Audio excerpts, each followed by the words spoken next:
가시관을 쓰신 예수,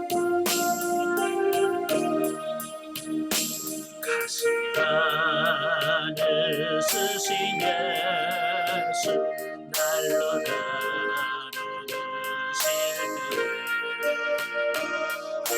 때 한 길로 세상 길로 만나는데 사랑하는 내 아들 들으시는 내 아버지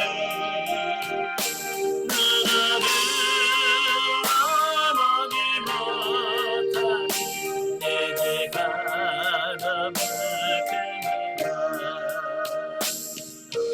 어찌할꼬 이는 죄를 어찌다 용서받을까. 주와 참회하니 흐르는 눈물뿐이라. 골고다의 보혈의 피 누가 흘린 벗기시어 선두에 성되게 하시니 그 사랑 gat게 감대. 큰 길 가기보다 다시 가기를 택하니 영광 사모하니 주님 다시 길 가오니. 아버지여 나에게 십자가를 열으소서. 언제까지 증거하리 주님 사랑 전하리라. 3절만 다시 합니다. 큰 길 가리보다 가시밭길을 택하니 영광 사모하며 주님 가신 길 가보니. 아버지여 나에게 십자가를 열으소서. 언제까지 증거하니 주님 사랑 전하리라. 아멘. 기도하겠습니다. 은혜로우신 아버지, 은혜와 사랑을 진심으로 감사합니다. 아버지, 한 주간도 하나님의 은혜 가운데 저들을 보호하시고 오늘도 기회가 복된 훈련의 시간을 허락해 주셔서 하나님의 말씀을 같이 상고할 수 있도록 은혜 주셔서 감사합니다. 오늘도 말씀 날 때 성령께서 함께 하시고 우리의 지각을 열어 주옵소서. 우리의 심령을 열어 깨달아지게 하시고 우리의 눈을 열어 보게 하시고 우리의 귀를 열어 들을 수 있는 은혜가 있도록 주님 도와 주옵소서. 시종을 주님께 맡겨오며 예수님의 이름으로 감사하며 기도합나이다. 아멘. 예, 이 시간에는 우리 창세기 44페이지입니다. 창세기 교재 44페이지를 보시면 창세기 3장이 나오게 되어집니다. 3장은 사단의 유혹으로 인한 인간의 타락과 저주 및 하나님의 구원 약속에 대한 말씀이 나와요. 그 중에서 1절부터 5절까지 보면 인간을 향한 사단의 유혹이란 말이에요. 자, 1장과 2장에서는 이제 하나님께서는 이 천진 만물을 창조하시고 특별한 피조물 인간에게는 에덴 동산을 만드셔서 거기서 행복한 삶을 살도록 만들어 주셨다라고 하는 부분이 기록되어 있어요. 그래서 1장과 2장의 기록만으로는 죽음과 또 고통과 온갖 부조리로 가득한 오늘날 세계의 모습을 설명할 수가 없다. 그러니까 1장과 2장만 보면 오늘날 이 세상이 왜 그러지? 하나님 그렇게 잘 만들었다며 왜 이렇게 세상을 뭔가 죄가 관영했을까? 1장과 2장 가지고는 설명이 안 돼요. 바로 이제 3장이 지금 세상에 왜 이렇게 부조리가 많고 이렇게 죄가 많은지에 대한 부분을 설명해 주고 있어요. 그러니까 이 부분은 3장이 있어야 그 부분을 알 수가 있는 거죠. 자, 본장이 바로 하나님께서 보시기에 아름답게 창조하신 이 세상이 비참한 상태로 변하게 된 까닭이 인간의 타락에 있음이 보여진다. 예, 지금 이렇게 세상이 타락한 것은 다른 게 아니에요. 하나님의 능력이 부족하거나 하나님의 천지 창조를 잘못해서, 그죠? 부실공사를 해가지고 그렇게 된 게 아니라는 얘기예요. 하나님 완벽하게 창조했지만 우리 인간이 범죄하고 타락함으로 인하여 하나님이 완벽하게 만든 그 세계가 이렇게 무너졌다라고 하는 것을 말씀해 주고 있는 거예요. 자, 그 가운데서 1절부터 5절까지 보면 인간 타락의 원인을 제공한 사단의 유혹을 기록하고 있습니다. 자, 전장에서 살펴본 바와 같이 하나님께서는 에덴 동산에 선악을 알게 하는 나무를 두심으로 자유의지를 지닌 인간이 스스로 자발적인 순종을 통해 하나님께 영광을 돌리며 보다 성숙한 인격체로 발전해 나가기를 원하셨다. 자, 이게 선악과를 만드신 이유예요. 보통 보면 많은 사람들이 그래요. 하나님이 쓸데없이 선악과를 만들어가지고 왜 이렇게 하셨습니까? 이렇게 말씀하시는데요. 하나님은 선악과를 만든 이유가 뭐냐면 우리 인간에게 자유의지라고 하는 것을 허락해 주셨고 그 자유의지를 스스로 발동해서 자발적으로 하나님 앞에 순종할 수 있게끔 만들어서 하나님께 영광이 되고 우리는 그런 과정을 거쳐서 영적으로 인격적으로 성숙해 가기를 원하시는 게 하나님의 뜻이다 그 말이에요. 자, 하지만 사단은요 하나님의 말씀을 왜곡하며 인간의 명예욕과 교만을 부추겨서 하나님의 명령을 어기도록 유혹한 것이다 라고 하는 겁니다. 그러니까 이 사단이 주특기가 뭐냐면 속이는 겁니다. 거짓말하는 거예요. 그래서 예수님도 마귀를 거짓의 아비라 그랬잖아요. 모든 거짓은 이 사단으로부터 출발합니다. 근데 하나님의 말씀은 아주 교묘하게 하나님의 말씀은 아주 교묘하게 왜곡합니다. 그러니까 우리가 성경을 알아도요 제대로 알아야 돼. 대충 알면 너무 유혹됩니다. 그래서 우리가 성경을 제대로 잘 알아야 이단에 안 빠져요. 어진간이 아니까 신천지에 빠지고 하나님의 교회에 빠지고 이제 그러는 거거든요. 그래서 우리가 정확하게 알아야 된다라고 하는 거고요. 그리고 사단은 우리를 공격할 때 우리의 약점을 가장 잘 압니다. 여러분의 약점 누가 잘 알고 있냐? 사단은요 여러분의 약점을 기가 막히게 알아요. 여러분 뭐 하면 여러분 넘어진다는 거 사단은 다 압니다. 그래서 그거 가지고 공격하거든요. 그러니까 우리가 사단의 공격을 이길 수 있는 방법이 없어요. 사실은 하나님이 도와주시 아니고 하나님이 지켜주지 않으면 우리는 사단을 우리 힘으로 이길 수 있는 게 없어요. 왜? 사단은 우리의 모든 약점을 다 알고 있어요. 그리고 여러분도 자기 자신의 약점을 알아야 돼. 내가 무엇의 약점인가를 알아야 거기에 대비할 수 있는 겁니다. 내가 물질에 약한지 아니면 혈기에 약한지 아니면 나는 뭐 어떤 이성에 약한지 어떤 이런 부분들을 명확하게 알고 있어야 그런 유혹이 올 때 내 미리 그 부분에서 방어를 해야 돼. 그래서 방어를 해서 그게 넘어지지 않도록 해야지. 그렇지 않으면 우리도 넘어질 수 있다는 겁니다. 그래서 즉 사탄은요 인간으로 하여금 창조주 하나님과 같이 될 수 있다는 거짓말로 인간을 범죄의 올무로 얽어매었다라고 하는 겁니다. 그러니까 사단이 뭐라고 그래? 야, 왜 이거 하나님 먹지 말라고 한 줄 알아? 너 이거 먹으면 너 하나님처럼 돼. 너 하나님처럼 될까봐 하나님 먹지 말라고 한 거야. 너 이거 먹으면 네가 하나님처럼 돼 라고 하는 겁니다. 진짜 그럴싸한 유혹 아닙니까? 그지? 만약에 여러분 성경을 아니까 여러분은 그 사단의 괴계에 안 넘어가겠지만 만약에 성경을 전혀 모르는 사람에게 너 이거 먹으면 너 하나님처럼 된다 그러면 안 먹을 자신 있는 사람 손 들어봐요. 아마 그럴 자신 없을 거예요. 그 인간은 명예욕 어떤 이런 거 굉장히 약하거든요. 그런 부분이 약한 걸 파고 들어간 거예요. 그래서 하나님처럼 되고 싶은 그 욕망, 교만 이것이 싹을 터서 결국은 선악을 알게 하는 하나님 먹지 말라고 하는 선악과를 따먹게 되어지는 어떤 이런 부분들을 보게 돼요.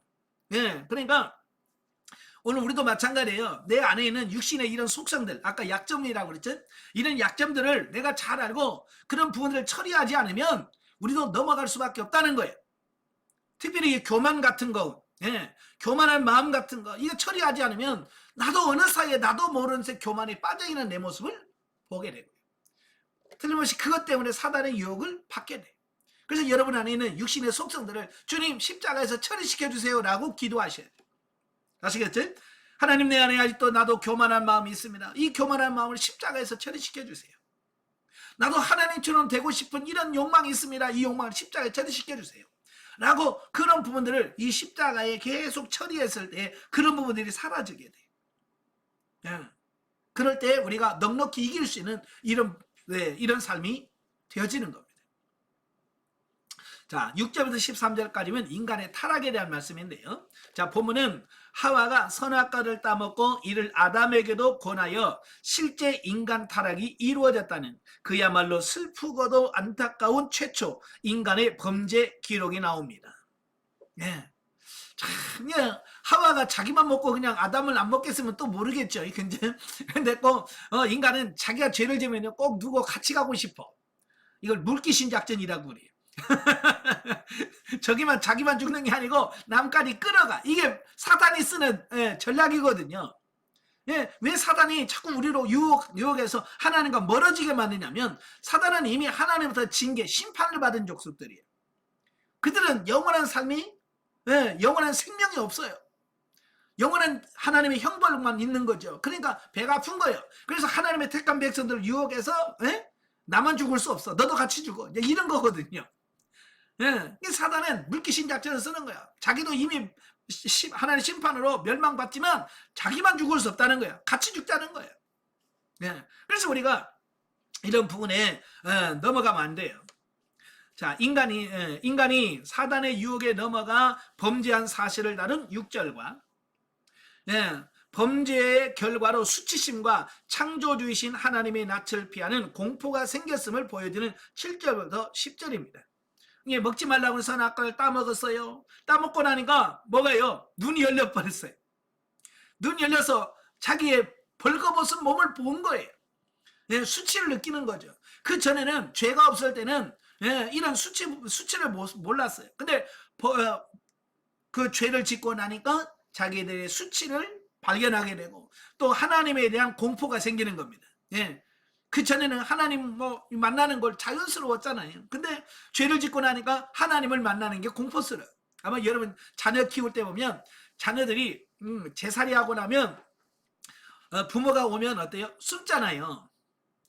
그죠? 예, 제살이 치른 애들은요 숨어요. 저도 이제 우리 애들 어렸을 때 보면 밖에 나갔다 들어가서 애들 분위기를 보면 또 이거 뭔가 일 저질렀구나 그게 딱 나와. 그죠? 그러니까 아무 잘못이 없을 때는요 아빠 하고 뛰어나서 막 안고 난립니다. 근데요 뭔가 지금 혼날질 했잖아요. 그러면 눈치 슬슬 보면서 저짝 벽에 이렇게 붙어 있어요. 물론 내가 무서워서 그럴 수도 있겠지만 이 범죄한 인간이 본성적으로 그럴 수밖에 없어요. 아담도 죄를 짓고 나니까 하나님 무서운 거예요. 그 전까지만 해도 하나님이 아담아 부르면 아마 부르기도 전에 하나님 그러고 갔을 거예요. 그런데 범죄하고 나니까 하나님이 불러도 안 나가요. 못 나갑니다. 예, 하나님이 계속 부르니까 뭐라 그래? 예, 내가 부끄러워 숨었습니다 라고 말해야 되는. 죄가 있는 곳에 부끄러움이 있는 거예요. 그 다음에 회개의 기회를 주시려고 찾아오시는 하나님에 대하여 핑계로만 일관하는 범죄라는 인간의 비겁함을 보여주는 11절로 13절로 구분되어집니다. 예, 하나님은 범죄한 모습을 다 보셨잖아요. 그럼에도 불구하고 하나님 모르신 척하고 아담을 부르십니다. 아담아, 아담아. 이 말씀은 뭐예요? 너 회개해라. 회개하면 내가 살려줄게 라고 하는 하나님의 용서의 그 어떤 부르짖음이거든요. 그때 그가 가서 하나님 제가 솔직하게 제가 먹지 말라는 선악을 따먹었습니다 라고만 했더라도 우리가 이렇게 큰 징계를 받지는 않았을 거예요. 예, 그죠? 그런데 이들이 숨어서 비겁하게 핑계를 댑니다. 누가 너에게 벗은 모습을 바라고 있냐? 그러니까 하나님이 주신 이 여자가 따먹으라고 했습니다. 그래서 이 하와 여자에게 책임을 전가해 버렸어요. 그러니까 지금 요즘에 부부가 부부지간이 왼수지간이 된 이유가 바로 여기 있어요. 출발점이. 그러니까 남편이 자기가 책임을 딱 지고 제가 잘못했습니다. 만약에 그랬으면 여성들이 남편을 완전히 신뢰하고 믿고 그래 남편밖에 없어 이럴 텐데 에? 왜 이름이 남편이냐? 내 편 안 된다 그 말이에요. 잠깐 왜 남편이라고 했는가? 내 편 절대로 안 들어. 남의 편만 든다. 예? 아마 여러분 남편 보면 그 남편 딱 들어오면 남의 편 드는 거 다 아실 거예요. 여러분 어지간한 남자들 다 아내 편 잘 안 듭니다. 남의 편만 들어요. 이게 아담 때부터 그랬어요. 언제는 뼈 중에 뼈요 살 중에 살이라고 그러더니 예? 지가 아쉬우니까 어려우니까 바로 이거 하나님이 짝지어낸 이 여자가 먹으라고 해서 먹었습니다 라고 여자에게 모든 책임을 떠넘기고 또 그 여자를 만들어준 하나님 앞에도 책임을 전가시키는 거예요. 내가 언제 여자 만들어 달라고 그랬어요? 하나님 만들어줬잖아요. 하나님 책임입니다. 이런 거지. 여러분도 그러죠? 여러분 잘못해놓고 하나님 탓입니다. 이렇게 자기 잘못해놓고 왜 하나님 탓을 해? 이게 범죄한 인간의 비겁함이에요. 예, 믿었던 남편으로부터 배신을 당한 이 하와가 자기가 이제 독박 쓰게 생겼어요. 예? 그러니까 하나님이 만든 얘가 먹으라고 했어요. 뱀한테 전가를 시켜버리는 거예요. 만약에 하와가 이 뱀에게 그 자기 실수한 것을 전가시키지 않았다면 이런 피조물과의 관계가 깨지진 않았을 거예요. 그죠? 근데 이 하나님이 만든 이 뱀이라고 하는 피조물에다가 그 책임을 떠넘긴 거예요. 그래서 어때요? 인간과 이 피조물 사이에 그 관계도 깨져. 그 전에는 인간과 이런 피조물들은 서로 상호 보완적이면서 협력하면서 이 자연계가 이루어졌는데 이 범죄함으로 인하여 부부간의 관계가 깨졌어요. 인간과 자연계의 관계가 깨졌어요. 그래서 그때부터 이 세상이 힘들고 어려워지는 이런 부분들을 보게 되는 거죠. 그래서 여러분도 혹시라도 죄를 짓거든 절대 남에게 전가시키지 마세요. 누구 탓하지 마시고요. 바로 하나님에 가서 주님 내 탓입니다. 내 잘못입니다. 라고 아뢰는 것이 중요한 거예요. 근데 그게 쉽지 않아요. 왜? 우리의 죄성이 그렇게 하도록 만들질 않아요. 어떻게든 이 변명거리를 찾으려고 가장 애쓰는 게 우리의 모습인 거예요. 그리고 그가 죄 짓고 나니까 벌거벗었잖아요. 수치를 느낀 다음에 그들이 뭘 했습니까? 무화과 나무 잎을 엮어서 옷을 입었다 그랬죠. 저는 무화과 나무를 직접 보기 전까지는 그냥 뭐 그랬나 보다 그랬어요. 근데요, 무화과 나무를 직접 보고 나서는 야 이게 가능할까? 어떻게 이 무화과 나무 잎으로 어떻게 옷을 지어 입었지? 의문이 생긴 거예요. 저희 교회 앞마당에 무화과 나무 하나 있거든요. 그래서 해마다 무화과를 따먹어요. 네, 지금 많이 상당히 요만하게 컸어요. 무화과가. 여름에 집회할 때 보면 따 쓰실 거예요. 네. 근데요, 이 이파리가 얼마나 두껍고 까칠한지요. 제가 아침마다 이파리를 따주고 하거든요. 근데 스치기만 해도요, 얼마나 쓰라리고 아픈지 몰라요. 이게 얼마나 까칠까칠한지, 이런 맨살이 이렇게 싹 스치잖아요. 이 살이 덧나요. 네. 그 정도로 강한 게 이 무화과나무 잎이에요. 네. 그래서 저도 이제 무화과나무가 이런데, 이걸 어떻게 입었을까? 근데 왜 그 무화과나무라는 이파리를 썼을까라고 하는 그 의문점을 가졌을 때, 원래 무화과나무 잎은 옷으로 만들 수 있는 재료가 아니에요. 그러니까 인간은 자기 죄를 스스로 가려보려고 했지만 인간의 힘으로는 자기 죄를, 부끄러운 부분을, 수치를 가릴 수 없다라고 하는 부분을 여기서 보여준 거예요. 아시겠죠? 그 무화과나무는 자기 죄를, 수치를 가릴 수가 없어요. 바로 그것을 무화과나무 잎으로 비유를 들어서 설명해 주는 겁니다. 그래서 하나님께서 왜 가죽으로 짐승을 잡아 가죽으로 옷을 입혔는지를 아셔야 돼. 무화과나무는 도무지 자기 수치를 가릴 수가 없어요. 그래서 하나님이 가죽으로 옷을 지어 입힌 거거든요. 그것도 다 영적인 의미가 다 담겨져 있는 겁니다. 이는 결국 하나님의 형상대로 창조된 인간이 하나님의 말씀을 따라 범죄함으로써 1차적으로 생긴 수치심과 공포감, 또 비겁함으로 점철된 실로 비참하게 왜곡된 인간상을 보여주는 것이다. 예. 근데요, 여기서 보면 인간이 이렇게 타락해가지고 이렇게 나빠지는 것이 오랜 시간 두고 10년, 20년, 30년 두고 이게 나빠진 게 아니라는 얘기예요. 그냥 선악과를 따먹은 순간부터 인간이 급속도로 타락해버려요. 예. 이 타락하는 것도 시간을 걸려서 가는 게 아니라, 예, 순간적으로 이루어진다는 거예요. 우리 영혼도 거듭나잖아요. 우리 영혼도 거듭나는 게 순간적이죠. 그죠? 내가 예수를 믿습니다 라고 하는 순간에 성령이 내 안에 들어오셔서 내 죽은 영혼을 살리시고 우리를 거듭나게 하고 중생케 하십니다. 이거 순간적인 것처럼 타락도 마찬가지예요. 내가 죄를 짓는 순간에 모든 죄성이 나를 사로잡아요. 예.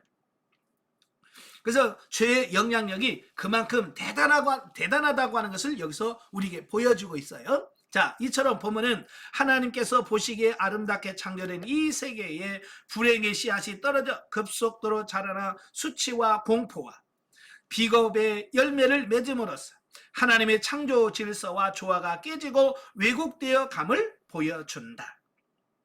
즉, 이 세상의 모든 불행은 하나님과 인간 사이에 맺은 행위 언약을 파기함으로써 인한 결과다라고 하는 겁니다. 분명히 뭐라고 해서 이 선악을 알게 열매를 먹지 마라. 이걸 먹는 자는 반드시 죽는다. 하나님이 그 언약을 했잖아요. 행위 언약을 했잖아요. 예. 근데 여기서 말하는 죄라고 하는 것은요, 윤리적 도덕적인 것만을 의미하는 게 아니에요. 보통 사람들이 당신은 죄인입니다 그러면 내가 뭐 누구를 훔쳤나 누구를 죽였나 이렇게 생각을 하는데요. 여러분, 근본적인 죄는 뭐냐면 하나님과 영적인 관계가 흐트러지는 걸 말합니다.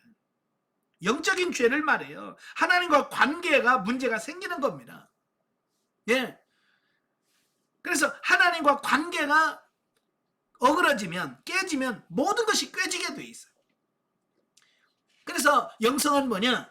이 깨트려진 하나님의 관계, 삐뚤어진 하나님의 관계를 다시 원상태로 회복하는 것이 뭐예요? 이게 영성 훈련이에요.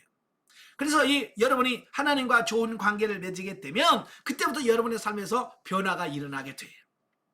아시겠죠? 그래서 여러분이 기도할 때 모든 기도의 제목이 뭐냐? 하나님 관계가 온전히 회복되기 위해서 기도하셔야 돼요. 자, 넘겨서 46페이지 오시면 14절부터 21절까지면 뱀과 인간을 향한 하나님의 저주 선포 및 여자 후손 언약입니다. 자, 본달락은 인간의 2차적 결과로서 하나님과 인간이 맺은 최초의 선악과 언약을 어긴 범죄자들에게 하나님께서 죄질에 따라 각각 형벌을 선고하는 장면입니다. 그래서 범죄의 계기를 제공한 사단에 대한 심판 선언이 14, 15절에 나오고요. 1차 범죄자였던 여자에 대한 심판 선언이 16절에 나옵니다. 그리고 선악과 언약의 당사자인 아담에 대한 심판이 17부터 19절까지 나옵니다. 그래서 성경에서 우리를 심판하시는 기준은 항상 뭐냐? 하나님 심은 대로 거두고 행한 대로 받는다. 이게 하나님의 심판의 기준이에요. 내가 죄 지은 것만큼 벌을 받아요. 아시겠죠? 그러니까 나중에 하나님 앞에 가서 내 벌이 중합니다. 이거 할 수가 없어. 왜? 내가 행한 것만큼 죄를 지으니까 벌을 받아요. 복도 마찬가지예요. 복은 내가 심은 대로 받는 거고요. 그래서 여러분의 삶의 행동 하나하나를 조심해야 되는 이유가 심는 대로 거두고 행한 대로 받기 때문에 그렇습니다. 자, 또 이러한 심판 가운데서도 하나님께서 은혜의 조치를 내리셨음을 밝힙니다. 바로 20절과 21절이죠. 바로 이렇게 하나님께서 심판을 내림에도 불구하고 또 거기다 또 사랑을 베풀어요.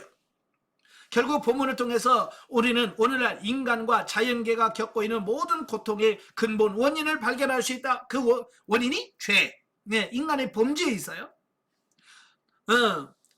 또 사람의 범죄인데요. 하나님은 자유의지를 지닌 인간을 보다 성숙한 인격체로 성화시키고자 시험을 허락하셨으나 인간은 스스로의 교만과 욕심 때문에 사단의 유혹에 빠져들게 됨으로써 타락과 죄악과 고통의 길로 들어서게 된 것이다. 이것은 하나님의 뜻이 아니었어요. 그죠?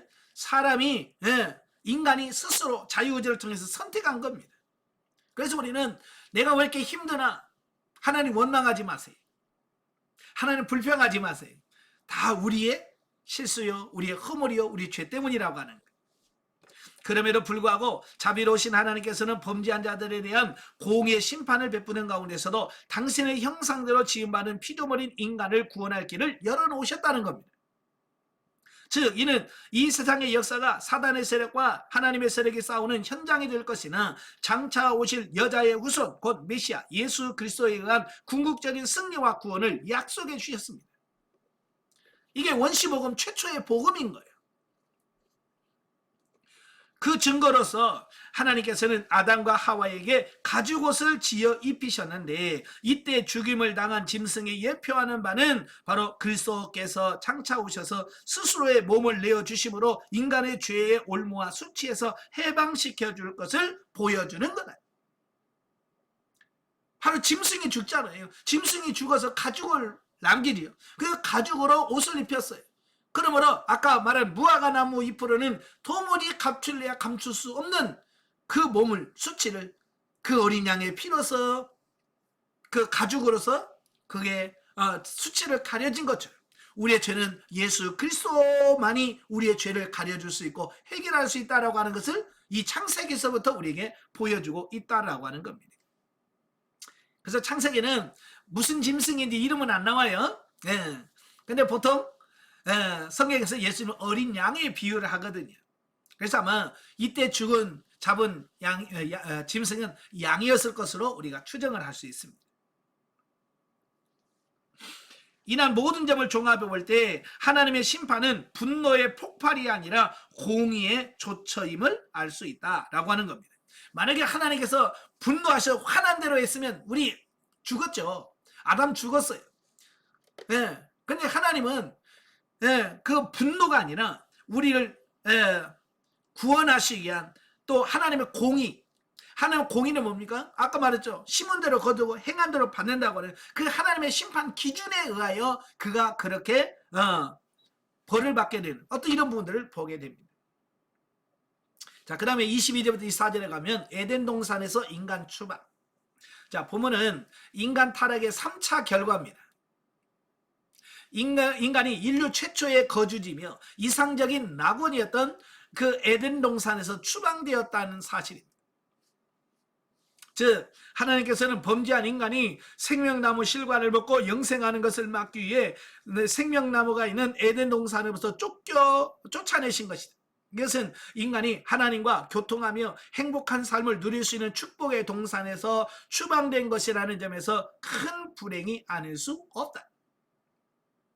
그러나 일면 이것은 범죄한 인간에 대한 하나님의 자상하신 배려라고 할 수 있습니다. 범죄한 인간을 에덴 동산에서 추방했어요. 근데 이게 왜 배려냐라고 하는 겁니다. 여러분,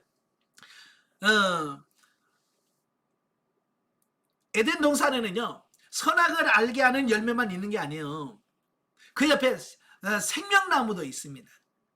이 생명나무는 먹으면 죽지 않고 영원히 사는 나무예요. 만약에 아담과 하와가 선악을 알게 하는 열매를 먹지 않고 이 생명나무의 열매를 먹었다면 결과가 완전 달라지겠죠. 그죠? 우리도 영원히 사는, 그죠? 영원히 하나님과 사는 그런 삶이 되었겠지만 불행하게도 이 선악을 알게 하는 열매를 먹었다고 말이에요. 그래서 이 하나님께서 우리 인간이 범죄하자마자 에덴 동산에서 쫓아내시고요. 화영검을 들어서 에덴 동산에 접근하지 못하게 만들었어요. 자, 왜 하나님이 생명나무를 먹지 못하게 하셨을까라고 하는 겁니다. 자, 여러분, 이 세상에서 죽지 않고 영원히 산다고 하는 게 복일까요? 복일 수가 없어요. 이걸 모르는 사람들은 그냥 이 땅에서 분배기처럼 뒹굴어도 이생이 좋다고 많이 그러는데요. 아니요, 이 세상은요, 고통이에요. 이 땅 삶 자체가 고통이고요. 왜? 죄에 대한 형벌이니까. 그래서 하나님은요, 이 땅에서 영원히 살게 하지 않으셨어요. 그냥 이 땅에서 살다가 우리가 변화된 다음에 죽음이라고는 과정을 거쳐서 진짜 완벽한 하나님의 낙원으로 우리를 자리를 옮겨주시기를 원하셨어요. 그 계획 속에서 선악을 생명나무 먹으면 안 돼. 생명나무 먹으면 그 타락한 몸 가지고 영원히 산다고 생각해봐요. 얼마나 힘들겠어요. 그래서 하나님께서 죽음이라고 하는 것을 허락하셨는데 그게 바로 우리에게 주신 하나님의 배려예요. 그러니까 죽음은 공포가 아니라 우리를 향한 사랑의 표현입니다. 자, 본문을 통해서 오늘날 성도들은 최초 인간의 범죄로 말미암아 지상 낙원을 잃어버렸지만 그리스도를 통한 구원을 얻었으므로 말미암아 하나님께서 준비하신 새로운 낙원에 들어갈 수 있다는 소망을 가질 수 있다. 그래서 이제 범죄한 우리들에게 소망을 주었어요. 이제 범죄한 이 땅이 아니라 영원한 하나님의 나라에 갈 수 있는 소망을 우리에게 주신 거예요. 그래서 우리는 소망을 가지고 사셔야 됩니다. 영적에 보죠. 15절에서 우리는 하나님의 구원을 계획하시고 실제적으로 예수 그리스도를 보내시고 성령을 통해서 각 시대와 사람에게 구원이 성취된 바가 발전적으로 계시됨을 알 수 있다. 그러니까 여자의 후손에 대한 말씀이 셋의 후손, 그 다음에 아브라함의 후손, 유다, 다윗의 자손 쭉 해다가 결국 예수 그리스도까지 이어지게 되는 거예요. 한편 21절의 말씀은 가죽을 제공하기 위한 동물의 죽음을 전제하고 있는데요. 이것은 역사상 최초의 죽음이다. 그러니까 이 짐승이 죽기 전까지는요, 죽음이라는 게 없었어요. 근데 이 짐승이 최초로 죽어. 즉 하나님은 범죄한 인간에게 이미 경고한 죽음을 주지 아니하시고 대신 동물을 희생시키셨다라는 겁니다. 그죠? 2장 17절에 뭐라고 돼 있어요? 이 선악을 알게 하는 열매를 먹지 마라. 이것을 먹는 날은 반드시 죽으리라 그랬거든요. 죽는다. 근데 하나님은 우리 인생을 바로 죽이지 아니하시고 대신 짐승이 죽어요. 이게 대속의 원리거든요. 대속의 원리. 사실은 우리 범죄한 우리가 죽어야 되잖아요. 그죠? 우리가 죽어야 되는데 예수님이 우리를 대신해 죽으심으로 우리의 죄를 사하셨어요. 바로 이 대속의 죽음을 바로 이 짐승이 대신 죽으심으로 우리 인간이 죽어야 되는데 인간 대신에 이 짐승의 죽음으로 우리의 수치를 가려진 거예요. 이건 예수 그리스도의 대속 사역을 예표하는 겁니다. 이는 범죄에 대한 형벌을 즉각적으로 시행하시는 하나님의 공의의 표현인 동시에 다른 동물을 대신 희생시킴으로써 범죄한 인간을 용서하신 하나님의 사랑의 반영인 것이다. 또한 이는 동일한 희생의 죽음의 원리로 죄인을 영원히 구속하시러 오실 예수님의 십자가의 순환을 예표하고 있다. 그러니까 서론에서 말씀드렸죠. 성경에 보면 이 창세기에 보면 예수님이란 말이 하나도 안 나와요. 근데 이런 사실 하나하나가 뭐냐? 바로 예수 그리스도를 통해서 범죄하고 타락한 우리 인간을 구원하시는 하나님의 구속사가 다 담겨져 있는 겁니다. 그러니까 꼭 예수라는 이름이 나와야 되는 게 아니에요. 안 나와도 우리는 이 대속의 원리를 알 수 있는 겁니다. 자, 4장으로 가죠. 가인의 살인과 가인 후의 계보 및 아벨을 대신한 셋의 출생에 대한 말씀이에요. 1절부터 15절 가인의 범죄와 심판. 본장은 이제 아담의 타락으로 인간들 사이에 만연하게 된 죄의 급속한 확산과 그럼에도 불구하고 하나님의 은혜로 인간 역사가 계속 전개되며 인류가 점차 확산되어져감을 보여주고 있습니다. 그 가운데 보면은 아담과 하와의 낙원 추방 이후 이 땅에서 태어난 제1세대 가인과 아벨에 대한 이야기입니다. 1절부터 5절을 보면 가인과 아벨의 출생과 또 그들의 직업, 또 그들이 드린 제사에 대하여 말씀을 하고 있고요. 6절에서 12절은 하나님의 경고에도 불구하고 질투심에 불탄 가인이 동생 아벨을 쳐죽인 사실에 대하여 대한 하나님의 처벌에 대한 말씀이고요. 13절 15절을 보면 가인에 대한 하나님의 보호에 대한 기록을 하고 있어요. 자, 둘이 하나님께 제사를 드렸어요. 근데 하나님은 아벨과 아벨이 드린 것만 받으셨어요. 자, 왜 하나님께서 아벨의 제사를 받으시고 가인의 제사는 받지 않으셨을까요? 자, 어떤 분들은 양으로 제물을 드렸어야 되는데 양으로 드린 아벨은 받고 그 농산물로 드린 가인의 제사는 안 받았다라고 해석을 합니다. 그러나 이건 옳지 않습니다. 왜냐하면 구약의 제사는 주로 동물이지만 소제는 이런 식물, 밀가루나 보리가루나 이런 것들로 드리거든요. 그러니까 이 제물의 문제가 아니에요. 하나님께서 왜 아벨의 제사를 받으시고 가인의 제사를 받지 않았느냐? 히브리서에 나옵니다. 믿음으로 아벨은 가인보다 더 나은 제사를 드렸다 그랬어요. 그러니까 하나님께서 아벨의 제사와 제물을 받으신 것은 그가 믿음으로 하나님께 제사를 드렸다는 거예요. 그러나 가인은 믿음으로 드리지 않았다는 얘기예요.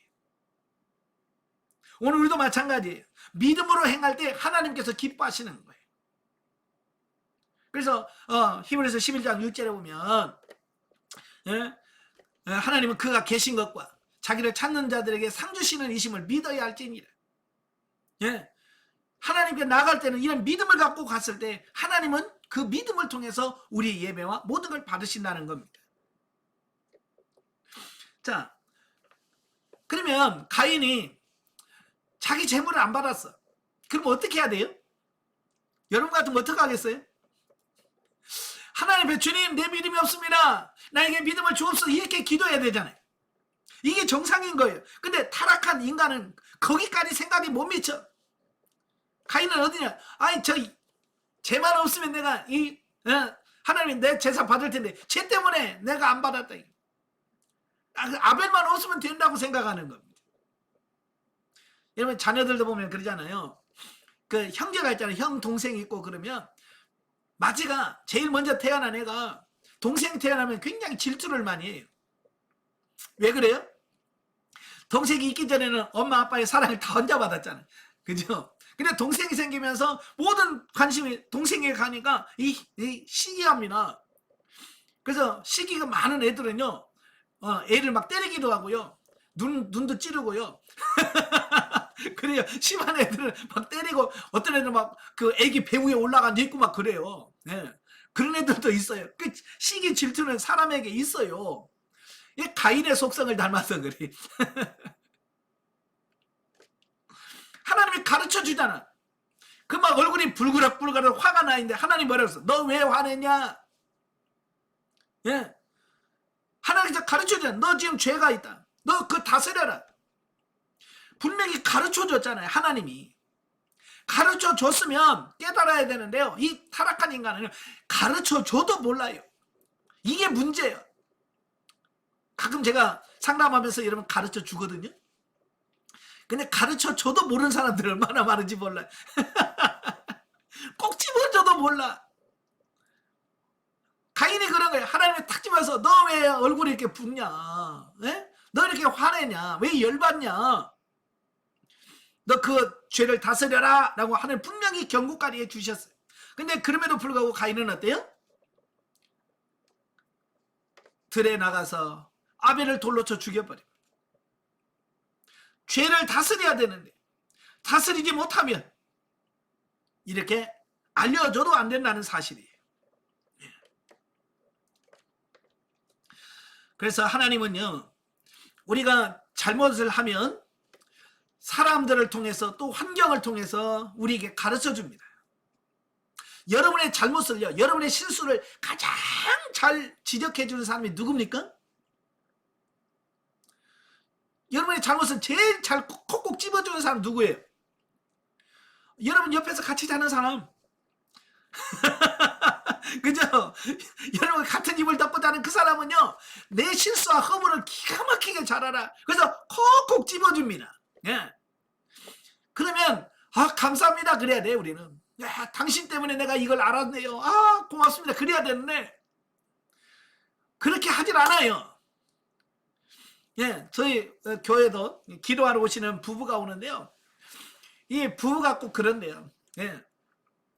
그러니까 예배 시간에 이 남편이 졸아요. 잘 졸아. 잘 졸면 이제 교회 끝나고 가면서 왜 당신은 예배 시간에 졸아? 그러면 그 남편이 하는 말이 너는 안 졸아? 그래서 싸운대. 자, 이럴 때 왜 예배 시간에 조냐라고 했을 때 미안하네 내가 안 졸아야 되는데 자꾸 조네. 근데 그러면서 하나님 나 예배 시간 안 졸게 해주세요 하고 기도해야 되잖아요. 이게 정상적인 거예요. 근데 이 타락한 인간들은 그걸 가르쳐주면 그렇게 싫어해요. 그래서 진리 단계에 들어가면 대인관계 속에서 하나님은 상대방을 통해서 하나님 말씀을 해주신다 그랬어요. 그죠? 그러니까 누군가가 나의 허물, 나의 약점을 이야기하면 그걸 하나님의 음성으로 들을 수 있어야 돼. 이게 진리 단계예요. 이게 지금 단계에서는 잘 안 돼요, 그게. 진리 단계 들어가면 그게 가능해지더라 라고 하는 겁니다. 근데 빨리 성장해야 되는 겁니다. 그래서 우리는 사람을 통해서 우리에게 말씀해 주시는 음성을 들어야 돼. 교회에서도 아이고 권사님 그러시면 안 되지 그러면 아멘 하나님의 음성입니다 라고 받아들여야 돼. 근데 우리는 삐져가지고 지는 얼마나 잘나가지고 지는 얼마나 잘한다고 그러면서 그거 가지고 자기에게 정말 하나님의 음성을 알려줬는데도 불구하고 우리가 열받아. 우리가 못돼서 그래. 내가 아직 덜 돼서 그래. 그러니까 여러분의 남편을, 여러분의 아내를 정말 잘 섬기십시오. 네, 여러분에게 가장 잘 조언해주고 하나님의 음성을 잘 들려주는 사람이 누구냐? 부부예요. 부부만큼 정말 하나님의 음성을 정확하게 들려준 사람이 없어요. 저도 아직 그게 좀 덜 돼 있어요. 그래서 저희 집사를 뭐라고 하면 처음에는 열받아. 근데 혼자 가만히 앉아서 하나님 하고 강대상 기도하면 그 말이 맞아. 네. 그러니까 자꾸 그렇게 들으려고 하니까 아 내가 이런 부분이 있었구나 깨닫고 그걸 바꿔갈 수 있는 거예요.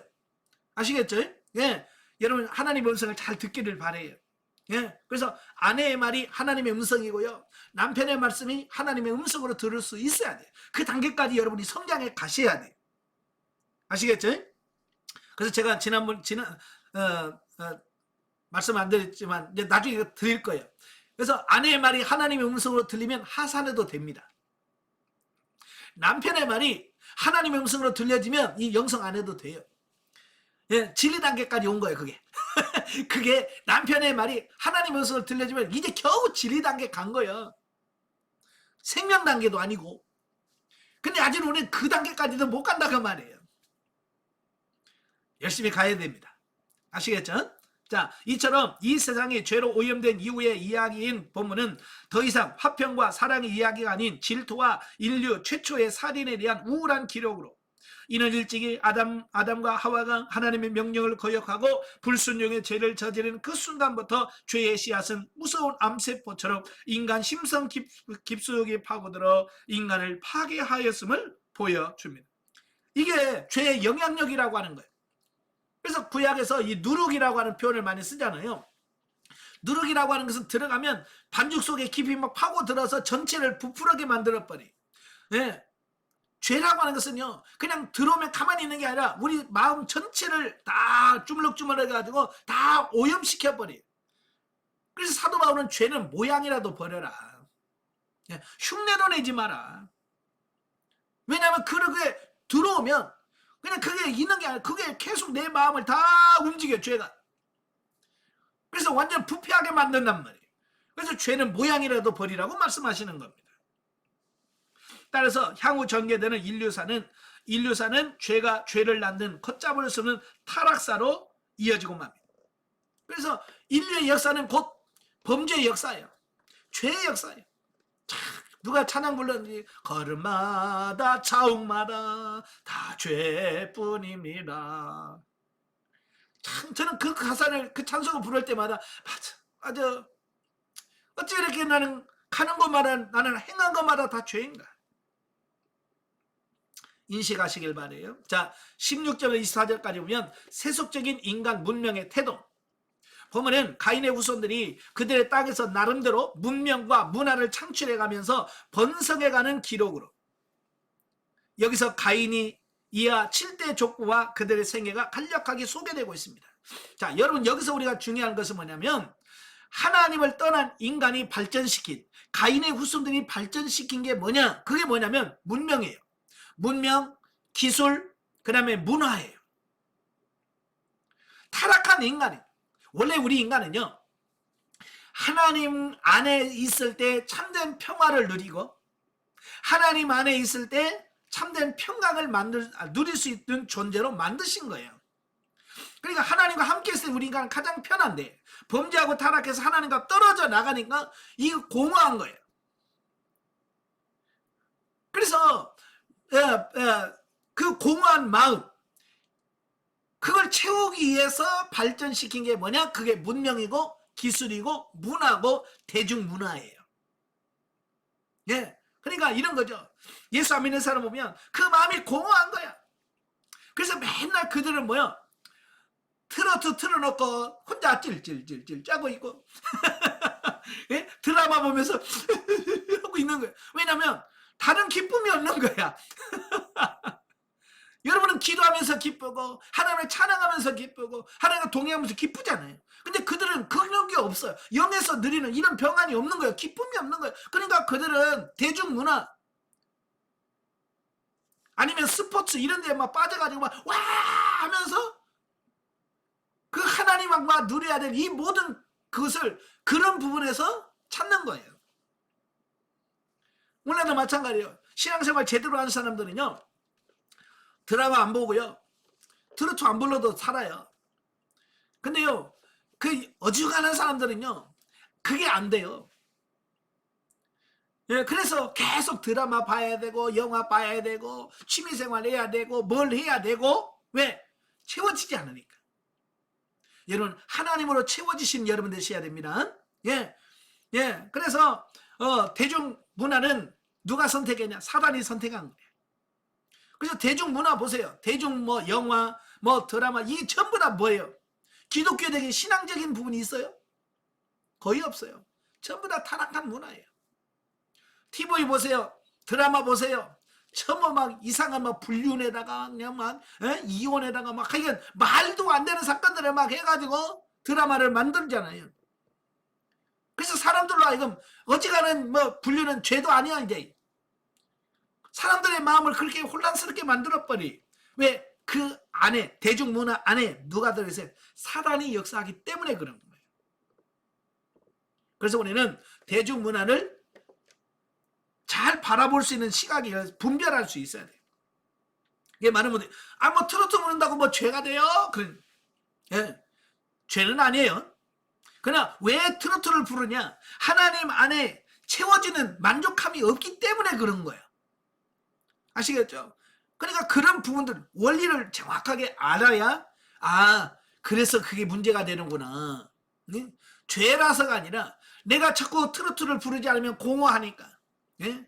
이 트로트를 왜 그러냐면 트로트는 사람의 그 빈 마음을 쫙 이렇게 공허한 마음을 싹 어루만지게 불러주는 게 트로트예요. 그죠? 뭐 다른 뭐 이런 노래도 대중 가요도 대부분 그렇지만 이 트로트가 이 혼적인 부분, 이 감정들을 아주 잘 이렇게 건드려줘요. 그죠? 그러니까 트로트들은 울고도 막 그러잖아요. 네. 자, 보세요. 자, 그들은 도시를 건설합니다. 그래서 에녹 성을 건축을 해요. 죄 지으니까 두려운 거예요. 그래서 자기를 보호하려고 성을 쌓습니다. 그 다음에 목축업을 발전합니다. 사업을 발전시키고요. 그 다음에 악기를 발명하고, 예, 악기라고 하는 것은 뭡니까? 자기를 기쁘게 하려고 만든 게 악기예요. 그 다음에 무기를 만듭니다. 왜? 자기를 지켜야 되고 남의 거 뺏어와야 되니까. 이렇게 활발한 문명의 발전을 이룩했다. 하지만 여호와 앞을 떠난 가인의 후손들의 문명은 운명이 아니라 문명입니다. 문명은 인간을 위한 세속적인 문명일 뿐 결코 여호와를 위한 문명은 아니었다. 그러니까 세속적인 것을 가지고는 하나님께 영광이 안 되는 겁니다. 즉 죄의 영향하에서 타락과 방종의 문명이었다. 이러한 사실은 하나님의 창조 질서를 어기고 두 명의 아내와 결혼한 람에게 살벌한 노래에서 결국 드러납니다. 이게 최초의 부인 둘을 얻은 사람이 누구냐면 가인의 후손인 라멕입니다. 최초의 부인 둘을 얻은 사람. 그러면서 그가 얼마나 잔인합니까? 예? 나를 건드려서 조그만 창상이래가 사람을 죽이고, 예? 그걸 자랑하듯이 부끄러워야 될 부분을 자랑한다고 말이에요. 이처럼 죄악으로 시작된 인류의 역사는 죄의 급속한 확산으로 인하여 더욱더 하나님의 뜻에서 멀어지게 되고 급기야 6장 이하에 있는 홍수의 대심판을 초래하는 배경이 되었다. 예? 그러니까 하나님을 떠나서 범죄하고 타락한 삶의 결과는 하나님의 심판이에요. 이러한 본문을 통해서 우리는 삶의 근원이신 하나님을 떠나 부와 쾌락만을 추구하는 세속적인 삶은 부패할 수밖에 없다는 진리를 깨닫게 된다. 하나님을 떠나면 반드시 부패하게 돼 있습니다. 인본주의와 물질주의가 판치는 오늘날 우리의 삶 속에서 저급한 세속 가치가 아니라 하나님이 그 중심에 자리 잡고 있는지 스스로 성찰해 봐야 됩니다. 예, 그래서 저와 여러분 안에 지금 하나님이 내 삶의 중심에 하나님이 계신가? 그걸 찾으셔야 돼. 만약에 하나님 중심에 있다면 나는 가난해도 행복할 수 있습니다. 몸이 아파도 행복할 수 있고요. 그 어떤 어려움 속에서도 우리는 행복할 수 있습니다. 하나님 중심의 삶을 사시길 바라요. 5장에 보면 아담에서 노아까지의 족보입니다. 사실 이 성경을 읽다 보면 읽기 싫은 부분도 있어요. 그지? 창세기 5장도 봐는 이제 그런 부분들이거든요. 맨날 누가 낳고 누가 100세에 죽었고 맨날 그 얘기만 나오니까 이게 무슨 성경이야. 자, 이런 생각을 할 수도 있습니다. 자, 그런데 왜 성경에는 이 족보가 많이 나올까? 네? 예, 족보가 왜 많이 나오냐면요. 족보는 우리의 뿌리를 알려주는 중요한 자료입니다. 그죠? 우리의 뿌리를 정확하게 알게 하는 게 족보예요. 예. 그래서 옛날에는 족보가 없는 집안은, 예? 뿌리가 근본이 없는 집안이었고요. 예. 그렇잖아요. 그래서 족보가 있는 것은 굉장한 어떤 예? 자랑으로 삼고 그랬어요. 예. 그래서 우리 인간의 조상, 아니, 우리의 뿌리가 어디인가를 정확하게 아는 게 중요하다. 그래서 예수 그리스도 신앙의 믿음의 뿌리, 이걸 정확하게 알려줌으로써 하나님의 역사가 어떻게 이루어지는가라고 하는 부분을 보여주려고 이 족보가 있는 겁니다. 자, 1절부터 5절 첫 사람 아담의 죽음. 자, 본장은 거룩한 혈통으로 태어난 셋의 후손들의 계보를 보여주고 있다. 그 가운데 보면은 도입부로서 셋에게 생명을 준 아버지며 모든 인류의 조상인 아담의 죽음을 기록하고 있습니다. 이는 하나님의 명령을 어기고 선악과를 따먹은 범죄를 저지른 아담에게 임한 하나님의 엄정한 심판인 흙으로 지음을 받았으니 흙으로 돌아가라 라고 하는 선언이 현실화된 거예요. 예. 에덴에서 쫓겨나면서 말해, 너는 흙에서 나왔으니 너 흙으로 돌아가라. 이제 우리 인생은 이 육은 결국 흙에서 나와서 흙으로 가는 겁니다. 그리고 이러한 죽음의 비극은 아담 한 사람에서 끝나는 것이 아니고 그의 모든 후손에게도 어김없이 찾아오는 필연적인 것이다. 그래서 한번 죽는 것은 사람에게 정하신 것이요 그 후에는 심판이 있다. 예, 죽음을 피할 수가 없습니다. 자, 그렇다면 인류의 대표 아담의 죽음은 그 후손들로서 역시 죽을 수밖에 없는 운명을 타고난 인간들에게 절망감만 안겨주는가? 그렇지 않다는 겁니다. 인간이 필연적으로 죽을 수밖에 없는 존재인 것은 분명하지만 인간이 하나님 창조의 면류관이란 사실은 역시 분명하다. 부모는 이를 보여주기 위하여 아담이 하나님의 형상대로 창조되었다는 사실과 창조된 날에 복을 주셨다는 사실, 그리고 아담 역시 자기의 모양 곧 자기의 형상과 같은 아들을 낳았다는 사실을 지적해주고 있습니다. 그러니까 인간은 타락했지만 여전히 하나님의 형상을 갖고 있는 존재예요. 예, 하나님의 형상을 가지고 있는 존재고요. 또 계속해서 자녀를 출생함으로 인해서 그의 대가 계속해서 이어지고 있다는 것을 보여주고 있는 거예요. 이는 아담이 타락하여 형벌로서 죽을 수밖에 없지만 그 속에 있었던 하나님의 최고의 피조물로서의 지위와 축복은 없어지지 않았고요. 후손들을 통해서 계속해서 전해지고 있음을 보여주는 겁니다. 그러니까 인류의 자손은 계속 갖는다라고 한 것은 개인은 죽지만 인류에게 주어진 죽음의 저주를 극복하기 위한 하나님의 생명의 역사는 멈추지 않고 계속되고 있음을 보여주고 있습니다. 이게 사람은 계속 죽어 나고 죽지만 하나님의 구속사는 중지된 것이 계속해서 이어지고 있다는 것을 보여준다는 거예요. 그리고 첫째 아담의 죽음은 장차 죽음을 극복할 둘째 아담의 탄생을 예고하는 것으로서 결국 하나님은 인간의 실패와 타락에도 불구하고 인간을 포기하지 않으시고 당신의 크신 은총과 무조건적인 사랑으로 죽음을 생명으로 승화시켰다라고 하는 것을 보여주고 있습니다. 네. 그래서 우리가 타락에서 하나님의 징계를 받는다고 해도 하나님의 구원과 사랑이 있기 때문에 우리는 소망이 있는 겁니다. 자, 6절부터 30년 셋 후손의 계보죠. 예, 보면은 이제 거룩한 구속사 결륜을 쫓아서 아벨 데슨에 주어진 씨 셋의 계열의 족보가 쭉 나열되어 있어요. 예, 아담의 후손은요 두 계열이 있어요. 예, 가인의 후손이 있고 셋의 후손이 있습니다. 가인은 타락한 후손들이에요. 육신적인 사람들이고요. 아벨의 후손은 하나님의 아들로서 선택받은 백성들을 상징하고 있습니다. 이 두 계파가 있어요. 그래서 우리는 누구 계열인가? 가인의 계열이냐? 셋의 계열이냐? 이 영적 계열이 정해지고 있습니다. 그래서 여러분은 셋의 계열에 속해 있어야 돼요. 아시겠죠? 그래서 이 가인의 계열은 의미가 없는 거야. 그래서 성경에서 이 가인의 계열은 잘 언급을 안 해요. 처음에만 쭉 6대까지인가요? 그때까지만 해주고 그 다음에는 기록이 없어요. 왜? 하나님의 심판으로 멸망받기 때문에. 그래서 여기 보면 이름이 나오죠. 그 다음에 후계자를 낳는 나이가 나오죠. 그 다음에 이후에 여생을 나오고 그 다음에 죽을 때 나이를 이렇게 순서대로 쭉 기록해 주고 있어요. 근데 이 기록을 보면 가인의 후손들의 족보와 좀 많이 달라요. 예. 가인은 그냥 후손 이름만 나오죠. 나이, 죽은 나이 이런 거 기록이 없어요. 예. 특별히 여기서 셋의 인물들의 시대와 역사성을 반영하고 있는 나이가 기록되고 있다는 점이 아주 특징입니다. 결국 이는 하나님께서 이들을 통해서 구속 역사의 경륜을 이끌어 가시겠다라고 하는 뜻이 반영되어 있다라고 하는 것을 보게 되어집니다. 그러니까 가인의 후손들이 문화와 문명과 뭐 예술과 이런 걸 개발해서 뭐 이렇게 했다고 할지라도 하나님은 거기에 관심이 없어요. 하나님의 관심은 오직 하나님의 택한 백성들에게 있어요.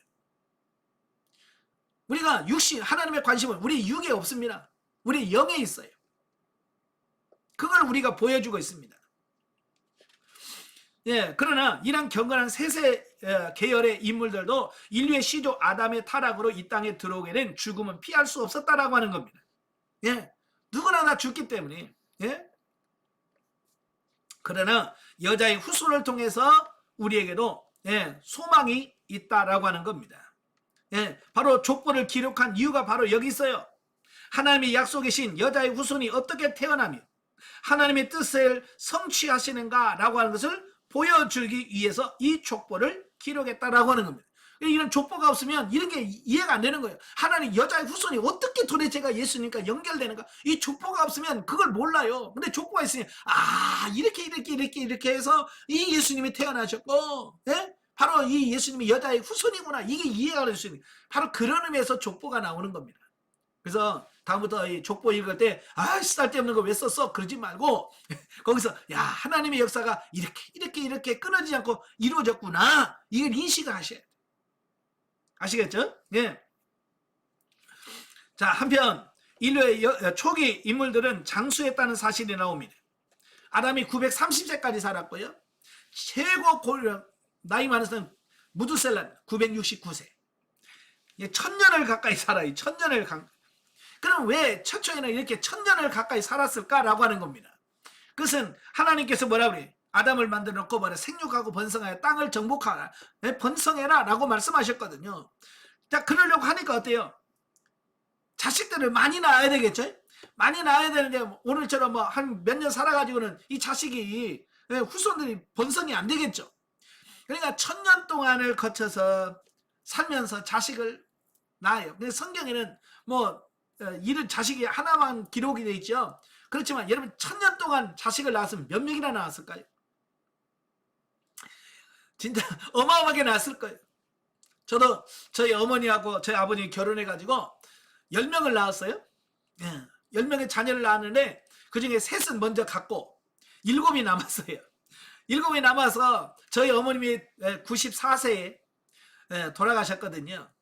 소천하셨는데 그때 가족들이 모여서 장례를 치르는데 그 손자 손녀 다 모여서 증손 고손지까지 모이니까 시운 4명이요.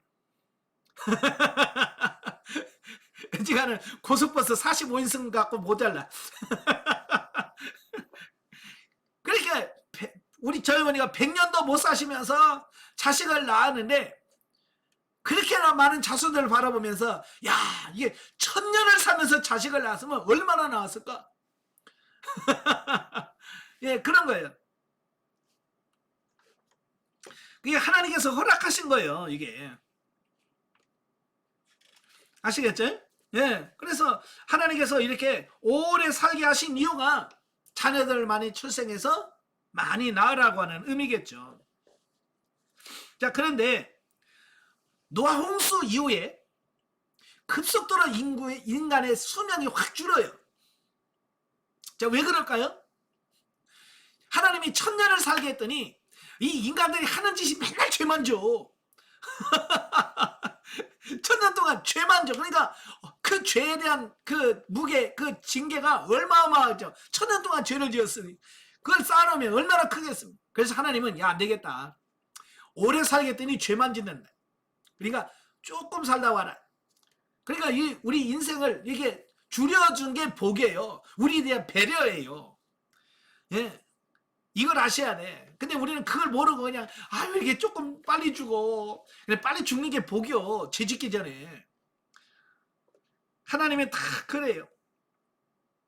그래서 이게 우리 인간이 오래 살지 않는 것도 역시 하나님의 배려다. 복이다라고 하는 것을 보게 되어집니다. 자, 그래서 이제 노아 홍수 이후에 또 이게 바뀌어지죠. 자, 넘겨서 52페이지 영적 이해 봅니다. 인류 초기 역사에 있어서 셋의 탄생은 그리스도의 탄생을 위한 구속사적 계보 시작이라는 점에서 구속사의 새로운 전환점을 이루었다. 또한 그의 족보는 여호와의 이름을 부르기 시작한 하나님의 아들들의 족보의 시작이라는 면에서 가인의 족보와는 대조적으로 됩니다. 예, 그러니까 가인의 후손들은 문화와 문명을 발전시켰지만 셋의 후손들은 하나님을 섬기는 신앙, 영적인 이 부분에다가 초점을 맞췄어요. 그래서 여러분도 삶 속에서 이 하나님과의 관계나 영적인 삶에다가 초점을 맞춰야 셋의 계열이 되어지는 거예요. 이해가 되시죠? 예. 그러나 노아 때까지 이루어진 본문의 족보는 단지 구속사의 진행 과정에서 꼭 필요한 인물만 언급한 족보다. 그러므로 본 족보가 갖는 의미는 구속사적으로 어떻게 하나님의 역사가 진행되어지고 있는가라고 하는 것을 보여주는 겁니다.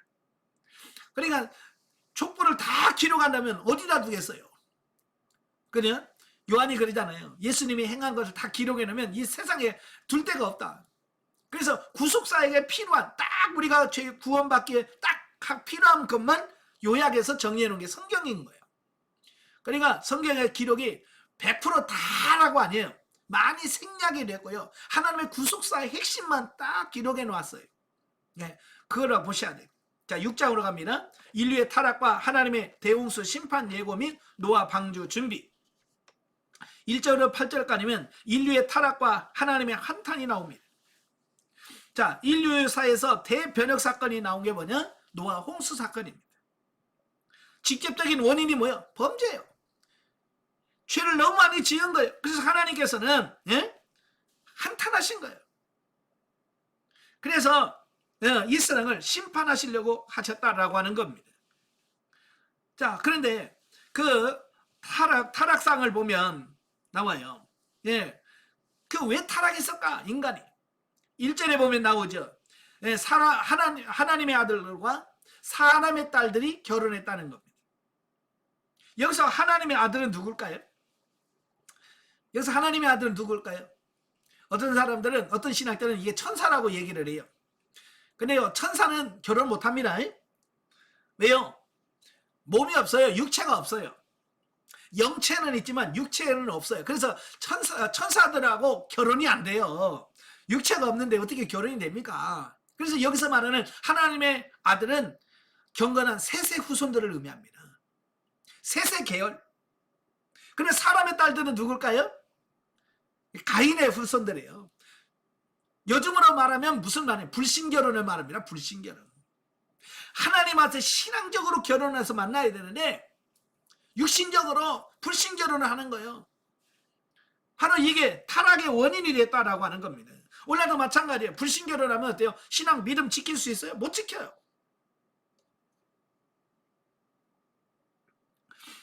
자, 그래서 세상이 온통 죄악으로 관영했습니다. 그래서 하나님께서는 그것을 심판하시기로 작정하셨습니다. 자, 그 다음에 9절부터 22절까지 보면 하나님의 홍수 심판 예고와 노아의 방주 건조 사건이 나와요. 세상을 이렇게 관영했어요. 근데 그 중에 노아를 보니까 뭐라고 써요? 하나님과 동행하고 의인이요 완전한 자라 그랬어요. 자, 이걸 보면 하나님께서 찾으시는 사람은 누구냐면 세상에서 세상 사람들과 똑같이 사는 사람이 아니라 세상에 살지만 세상 사람과 똑같이 아니고 구별된 사람, 성별된 삶을 사는 사람, 하나님께서 그를 통해서 구원하신다는 것을 말씀해 주고 있습니다. 많은 사람들이 그래요. 요즘에요 기도하고 싶어도 세상이 기도 못하게 만들어요. 기도할 환경이 안 됩니다. 세상이 지금 그렇지 않습니다. 이렇게 자꾸 핑계를 대는데요. 노아는요 우리보다 더 험한 세상에 살았어요. 그래도 노아는 하나님 말씀대로 살았습니다. 우리는 환경을 핑계댈 필요가 없습니다. 세상을 핑계대지 마세요. 우리는 바르게 사셔야 됩니다. 그래서 하나님이 그에게 방주를 만들어라 라고 말씀해 주셨습니다. 그래서 그가 방주를 만들게 되어지죠. 예, 그래서 하나님께서 그에게 심판을 예고하셨고 방주를 만들라 라고 말씀하셨고요. 어쩌면 저도 서론적인 부분에서 말씀드렸지만 노아가 방주를 만들기에 순종하기에 쉽지는 않았을 거예요. 그죠? 그 큰 것을 어떻게 만들어야 돼요? 전생애를 투자해서 만들 수밖에 없는 이런 부분, 그럼에도 불구하고 순종했더라라고 하는 겁니다. 오늘 우리도 순종할 때 하나님의 구원의 역사가 이루어집니다. 예, 그래서 바로 이 노아 홍수 심판은 죄에 대한 하나님의 심판이다. 엄정한 심판의 예고 차원으로만 이해해서는 안 된다. 왜냐하면 하나님께서는 인간 범죄에 대한 공의로운 판단 중에도 택한 자의 보호를 결코 잊지 않으시기 때문이다. 그러니까 하나님은 세상을 심판하지만 심판한 중에 노아를 선택하시고 방주를 지어 그래서 구원에 가시는 겁니다. 그러니까 심판에는 반드시 뭐가 있어요? 하나님의 구원이 있어요. 그러니까 하나님의 구원의 양면성이거든요. 앞으로 이 최후의 심판도 마찬가지입니다. 마지막 심판 때도 구원받는 자가 있고 심판받는 자가 있습니다. 항상 이 두 양면적이 있어요. 오늘 그래서 우리도 어디에 속해야 됩니까? 예, 하나님 편에 남는 자 속에 포함돼야 되겠죠. 예, 노아처럼 경건한 자손들이 돼야 됩니다. 예, 그래서 그 노아 홍수에는 심판의 의미도 있지만 심판의 의미보다도 세상에서 경건한 자손들을 남기게 하시려는 내 목적이 있다는 거예요. 심판의 목적이 아니라 그 중에서 경건한 사람을, 거룩한 사람을 남기는 데 목적이 있었다라고 하는 것을 보게 돼요. 그래서 하나님은 노아를 만들어 주신 겁니다. 이처럼 하나님께서는 창조 목적에서 이탈하여 하나님의 거룩한 형상을 지닌 존재로서 영적 특권을 상실한 인류로 하여금 더 이상 죄악을 범치 못하게 하시게 하여 일단 인류를 멸절시키되 이미 약속하신 바 있는 여자의 후손으로 탄생할 거룩한 씨의 보존을 위하여 노아를 택하셨고 그로 하여금 방주를 건조하도록 구체적으로 지시하신 것이다. 뿐만 아니라 홍수대의 심판이 예고된 지 120년이나 지나 심판이 이 땅에 임한 것은 죄를 심판하시되 마지막 날까지 회개의 기회를 주시는 하나님의 자비하심을 보여준다. 그러니까 120년이라는 시간을 주었어요. 이 120년이라는 시간은 무슨 시간이냐면 회개하고 구원받을 수 있는 기회의 시간이란 그 말이에요. 예, 그러니까 노아가 방주를 만들면서 그냥 만들겠어요? 예? 많은 사람들한테 영감님 뭐 만드셔? 방주 왜 만드는데요? 하나님께 물론 심판하신데 노아가 얼마나 많은 사람들이 그 얘기를 했겠어요? 근데 아무도 그 말에 귀를 기울이지 않는 거예요. 오늘날도 마찬가지예요. 지금 이렇게 주님의 재림이 이루어지지 않고 이렇게 세상이 계속 유지가 되는 것은 뭐냐면 구원받을 자, 회개할 기회를 주시는 겁니다. 만약에 여러분 10년 전에 여러분이 죽었으면 이 영성이라는 걸 만났겠어요? 그죠? 하나님이 여러분의 생명을 취하지 아니하시고 이렇게 살려주었기 때문에 이렇게 영성을 또 만나게 되고 접하게 돼서 또 이렇게 변화돼서 기회를 주는 거잖아요. 그러니까 이게 정말 감사한 거예요. 예. 그러니까 저는 늘 살면서 오늘도 하나님께서 변화될 수 있는 기회를 주셔서 감사합니다. 오늘도 영적으로 새로워질 수 있는 기회를 주셔서 감사합니다. 이게 살아가는 게 그냥 오래 살아가는 게 아니라 우리로 하여금 변화 올려 성장 성숙되는 기회가 되어지는 거예요. 그래서 이런 기회를 잘 선용하시고 잘 사시길 바래요. 아시겠죠? 아까 말한 것처럼 인간을 1000년 동안 살게 했더니 1000년 동안 죄만 지으면 하나님의 마음을 아프게 하잖아요. 여러분도 오래 살면서 죄만 지으면 그건 하나님 마음을 아프게 하는 거잖아요. 하나님의 마음을 기쁘게 하시고 하나님의 마음을 영화롭게 하는 여러분 되시기를 바래요. 자, 7장으로 갑니다. 7장은 노아 가족과 선택받은 짐승의 방주 승성 및 대홍수 심판의 계시. 1절에서 16절 가면 방주 승선 명령과 대홍수의 심판의 계시. 그러니까 6장에서는 이제 홍수 심판을 예고하시고 방주를 지어라 라고 하시려. 그래서 방주가 다 완성이 됐어요. 이제 완성이 되니까 이제 실제로 대홍수가 일어나서 하나님의 심판이 계시되는 겁니다. 그래서 본장은 실제로 대홍수의 심판이 임하였음을 보도하고 있는데 그중 본단락은요 40일간의 대홍수가 임박하기 직전 급박한 상황 전개 과정을 기록하고 있습니다. 먼저 1절부터 5절에서는 하나님께서 노아의 가족을 통한 인간의 생명과 여타 생물들의 생명 보존을 위하여 방주 승선을 명령하신 사실과 곧바로 이 명령이 준수되었음을 보여주고 있습니다. 예, 그러니까 방주를 다 만들었어요. 다 만들으니까 돼요. 야, 이제 배에 올라가라, 들어가라 라고 명령하십니다. 그래서 노아는 그게 다 순종하는 겁니다. 지으라고 할 때 짓고 들어가라 할 때 들어가고. 이 순종이 구원만을 완성하는 거예요. 순종이 구원을 완성하는 겁니다. 그래서 여러분도 이 순종하는 연습들을 많이 하셔야 돼요. 순종하는 훈련을 하셔야 돼요. 많은 분들이 훈련이 잘 안 돼. 순종하는 훈련이잖아요. 예수님도 고난을 통해서 순종함을 배웠다 그랬어요. 여러분도 이런 삶을 통해서 하나님이 훈련하는 순종하는 훈련들이 되어야지. 이 훈련이 안 되면 여러분이 나중에 하나님 말씀도 살려고 해도 안 됩니다. 열심히 순종하는 훈련 하시길 바래요. 자, 6절에서 12절에는 하나님의 심판으로 임한 대홍수가 드디어 시작되어서 40주야 동안 계속되었음을 보도하고 있습니다. 그리고 마지막으로 13절에 16절에 보면 방주 속에 들어간 생명들의 목적을 다시 한번 언급해주고 있습니다.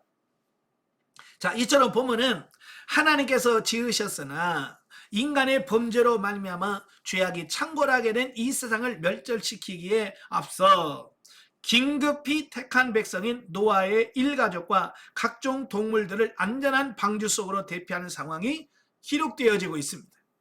이로 보아서 하나님께서는 무서운 대홍수로 온 인류와 동물을 멸절시키는 심판의 사역보다 방주 속의 생명들을 보호하사 홍수 후 새로운 구속의 역사를 이끌어 나가시는 구원의 섭리를 더 중요하게 생각하였음을 볼 수 있습니다.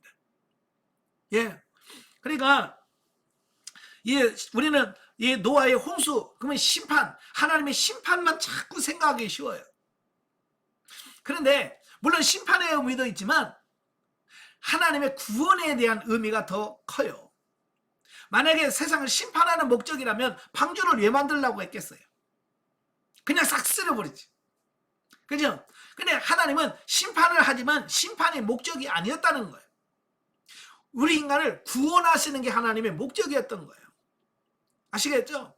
그냥 이 구원을 위한 과정에서 심판이 필요한 거예요. 그래서 하나님은 방주를 만들라고 하시고 그 방주 만드는 기간 동안에 하나님의 심판을 연기시켜 주시고 방주가 다 만들었을 때 들어가라 라고 하시고 하나님이 친히 방주문을 닫으시고 그 후에 비를 내리셨어요. 참 이게 하나님의 놀라운 섭리예요. 즉 하나님께서는 노아를 통하여 120년 동안 멸망의 대홍수 심판 가운데서도 생존하여 생명을 이어갈 방편으로 방주를 만들게 하셨으며, 또 방주 속으로 생명들을 이끌어 들이시는 일에 총력을 기울이고 계신 것이다. 예, 그러니까 이 노아 홍수 시대 때는 구원받을 수 있는 유일한 길이 뭐예요? 방주 만드는 거예요. 방주. 방주가 아니면 구원을 받을 수가 없습니다. 방주를 만들어야 돼요. 그럼 오늘날의 방주는 뭘까요? 여기 뭐 배 만들어야 됩니까? 배 만들고 안 돼요. 왜? 이 마지막 심판은 불심판이에요. 그러니까 배 만들어 갖고는 구원 못 받습니다. 이 불심판을 통과하려면 어떻게 해야 돼요? 예수 그리스도를 믿으셔야 돼요. 예수 그리스도가 구원의 방주예요. 아시겠죠? 그래서 그리스도 안에 들어가야 돼. 그리스도 안에 들어가서 그리스도 안에 거할 때 우리가 구원을 이룰 수가 있습니다. 이제 방주는 뭐냐? 내가 예수 그리스도예요. 그래서 예수 그리스도 안에 들어갈 때 구원을 받는다는 사실을 여기서 보여주고 있습니다. 자, 이러한 과정을 통해서 하나님께서는 태초 아담에게 약속하신 여자의 후손 언약에 근거하여 이 땅 위에 거룩한 씨를 보존하신 것이다. 예. 그래서 노아와 그의 가족들은 씨를 남겨놓은 것이에요. 여러분, 씨만 있으면 어때요? 계속해서 다시 심어서 열매를 맺을 수가 있거든요. 씨가 없으면 못 맺습니다. 그래서 하나님께서는 노아의 가족을 이 씨로, 거룩한 씨로 남겨두시고 그 남겨진 씨로 다시금 인류를 번성케 하신 이 부분들을 보게 됩니다.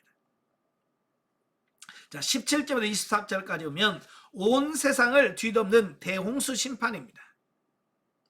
자, 여기서 이 노아 홍수는요, 지구의 한 일부분만 홍수가 난 것이 아니에요. 지금 보면 있잖아요. 지금 막 일본이라든지 중국은 막 물난리 났잖아요. 그죠? 우리나라는 참 하나님의 보호하사 참 작년에도 그렇고 금년에도 그렇고요. 아직 그렇게 큰 물난리 안 났잖아요. 중국 보세요. 지금 어마어마하게 막 물이 쏟아붓습니다. 일본 어마어마하게 쏟아붓습니다. 그래서 지금은요, 비가 아무리 나더라도 그 한 나라 안에서 일부 지역이에요. 전부가 아니에요. 근데 이 노아 홍수는요, 한 나라만이 아니라 지구 땅덩어리 전체가 다 물로 심판받은 거예요. 이게 온 지구 전체가 물에 잠기는 대홍수 심판이었다라고 하는 것을 보여주고 있습니다. 그러니까 지구에서는 피할 길이 없다는, 피할 길이요. 자, 보면은 하나님의 심판의 불이 온 땅에 창이람으로써 범죄한 온 땅에 모든 인류와 모든 동물들이 물속에서 멸절당하는 비참한 모습이 생생하게 묘사되어지고 있습니다. 그래서 40일 주야로 비가 내렸어. 자, 여러분, 이제 하루 이틀만 비 쫙 쫄아가도 어때요? 견디기 어렵죠. 근데 40일 동안 비가 왔으니 뭐 어떡하겠어요. 네? 또 150일 동안 물이 잠겨져 있어요. 150일 동안 물이 탁 잠겨 있어요. 자, 이건 뭘 말씀할 수 있느냐면 40일 비 왔죠. 150일 동안 물이 잠겨 있죠. 이건 뭐예요? 정말 살아있는 생명체가 살아있을 수 있는 존재는 없어요. 바로 그걸 의미합니다. 만약에 예를 들어서 운 좋게 뗏목을 한번 잡아 뗏목 위에 뗏목 속에 붙잡고 그 위에 살았다고 칩시다. 물 위에 떠 있다고 칩시다. 40일 동안 어떻게 안 먹고 살 수가 있겠고 150일 동안 그 어떻게 살겠어요?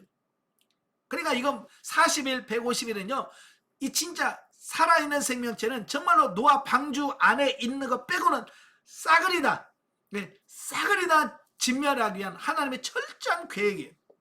그러니까 방주 안에 들어가지 않으면 살 수가 없다는 것을 보여주고, 오늘 마지막 심판 때도 예수 그리스도 안에 들어가지 않으면 전혀 구원받을 수 없다고 하는 것을 우리에게 보여주는 겁니다. 아시겠죠? 요행 바라지 마세요. 혹시라도 어떻게 해다가 내가 예수 안 믿어도 살 수 있는 방법 없을까? 없습니다. 바로 노아 홍수를 심판을 보면 그걸 알 수 있어요. 이 홍수의 심판을 피하여 살 자가 없습니다. 방주 안에 들어가지 않으면 살 길이 없어요. 자, 본문을 통하여 우리는 하나님은 실로 우주의 창조주이심을 물론 이 세상을 당신의 뜻대로 이끄시는 역사의 섭리자이며 또 죄악을 미워하시는 공의 심판자이라는 것을 알 수 있다. 하나님은 창조주요, 섭리자요, 심판자라는 사실을 우리가 알 수 있는 거예요. 자, 그러나 우리는 온 땅에 소용돌이치는 무서운 심판의 물속에서도 하나님의 자비로우심을 찾아야 한다. 즉 파멸의 대홍수 가운데서도 물 위로 투둥실 떠오른 구원의 방주를 보고 불타는 듯한 진노 중에서라도 택한 자를 보호하시는 하나님의 풍성한 사랑과 긍휼하심을 확인해야 된다. 예, 그러니까 하나님의 심판이 있어도 내가 정말 예수 그리스도 안에만 있으면 걱정할 필요가 없어. 아무리 비가 와도 방주 안에 있으면 걱정이 없습니다. 문제는 우리가 정말로 방주 안에 예수 그리스도 안에 들어가 있느냐. 네. 만약에 방주에 들어가 있지 않으면서도 그냥 아이고 들어가 있을걸? 안 돼요. 확신을 가지고 구원에 대한 확신을 갖고 사셔야 됩니다. 아시겠죠? 예, 영적에 보면 노아의 사적을 영적인 의미로 볼 때 그가 홍수로부터 건진받은 것이 신약 용어로 말하면 거듭남, 중생을 말씀합니다. 노아 홍수 심판 이전의 목표는 건짐을 받는 것뿐이었습니다. 그 이후에 노아에게 임한 축복은 세상을 소유할 수 있게 되었다라고 하는 겁니다. 그러니까 노아는 그 방주로 건짐받은 것, 그것은 어쩌면 새로운 삶의 시작일 뿐이에요. 우리가 마치 내가 거듭났어요. 중생은 뭐예요? 영적인 삶의 시작이지 끝은 아니거든요. 예, 그 위에 세상 모든 것을 보여서 너 생육하고 번성하고 땅에 충만해라. 다 내 것이다. 이걸 말씀해주고 있는 거거든요. 노아는 현실적으로 믿어지지 않는 일이었지만 하나님의 말씀을 믿고 환경과 사람들의 조롱에 개의치 않고 온 생애를 바쳐 방주를 지었다. 오늘도 마찬가지예요. 아마 여러분 영성한다고 하면 사람들이 그럴 거야. 미쳤다 그러죠. 예. 예? 비난도 할 겁니다. 조롱도 할 겁니다. 거기에 신경 쓸 거 없어요. 예? 노아는 얼마나 많은 사람이 조롱을 했겠습니까? 그럼에도 불구하고 개의치 아니하고 방주를 만들었기 때문에 그가 구원을 받았습니다. 여러분도 많은 세상적인 조롱과 이런 것이 있을지라도 거기에 속지 마시고요. 끝까지 영성훈련 통과하시기를 바랍니다. 예. 영적인 성숙한 삶은 노아와 같이 하나님의 말씀을 듣고 믿고 인내함으로 순종하여 자신의 생애를 바칠 수 있는 사람이다 라고 하는 것입니다. 그래서 끝까지 여러분 하나님 말씀만 믿고 순종하시고 완전한 구원에 이르는 여러분 되시기를 바랍니다. 네, 기도하겠습니다. 하나님 아버지, 참 인류가 범죄하고 타락함으로 말미암아 하나님의 심판을 받을 수밖에 없다는 사실을 깨닫습니다. 우리가 정말로 정신을 차리고 근신하여 깨어 있어서 하나님 중심으로 온전하게 사는 우리가 되어지게 하셔서 이 땅에 불로 심판하실 때에 온전한 구원에 이룰 수 있는 우리들이 다 되어질 수 있도록 도와주옵소서. 우리가 세상을 탓하고 세상을 원망하고 아버지 하나님 살지 않게 하시고 오직 예수님만 바라보며 사는 우리가 되어지게 하옵소서. 예수님의 이름으로 감사하며 기도합나이다. 아멘. 하나님께 드립니다.